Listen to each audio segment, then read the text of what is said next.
బైబిల్లో చూసుకుంటే అబ్రహాము యొక్క ఆసక్తిని బట్టి అతని దేవుడు అనేక జనములకు తండ్రిగా చేశాడు.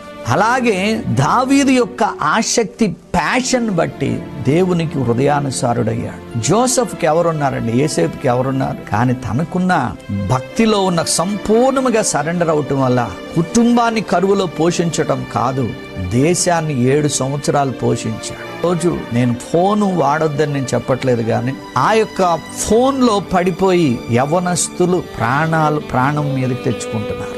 ఎందుకంటే యవ్వను మింగుదునాని గర్జించు సింహం వల్లే సాతాను ఉంటే యవ్వనస్తుల్లో భక్తి శూన్యమైపోతుంది. కనుక నీ భక్తి లేకపోతే నువ్వు వెళ్ళేది నరకానికి. సో క్రైస్తవులకి ప్రతి దానిలో కూడా ఓడిపోతున్నారు. ఆర్థిక స్థితిగతుల్లో ఓడిపోతున్నారు, ఆ రోగాల్లో ఓడిపోతున్నారు, అప్పుల్లో ఓడిపోతున్నారు. చివరికి ఏమంటున్నారంటే, ఎందుకు ఈ దేవుని నేను నమ్ముకున్నాను? ఏమండి, ప్రభు మనకిచ్చింది ఏంటో తెలుసా? అబాండెంట్ లైఫ్, అది తెచ్చాడు. రెండోది ఎటర్నల్ లైఫ్, నిత్య జీవం ఇచ్చాడు. మూడోది మార్పు నొందిన లైఫ్. బైబిల్లో చూసుకుంటే అబ్రహాము యొక్క ఆసక్తిని బట్టి అతని దేవుడు అనేక జనములకు తండ్రిగా చేశాడు.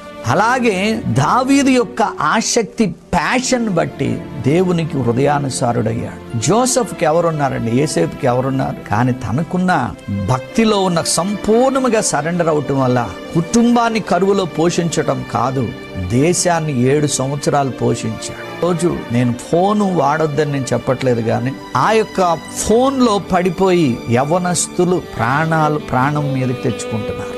ఎందుకంటే యవ్వను మింగుదునాని గర్జించు సింహం వల్లే సాతాను ఉంటే యవ్వనస్తుల్లో భక్తి శూన్యమైపోతుంది. కనుక నీ భక్తి లేకపోతే నువ్వు వెళ్ళేది నరకానికి. సో క్రైస్తవులకి ప్రతి దానిలో కూడా ఓడిపోతున్నారు.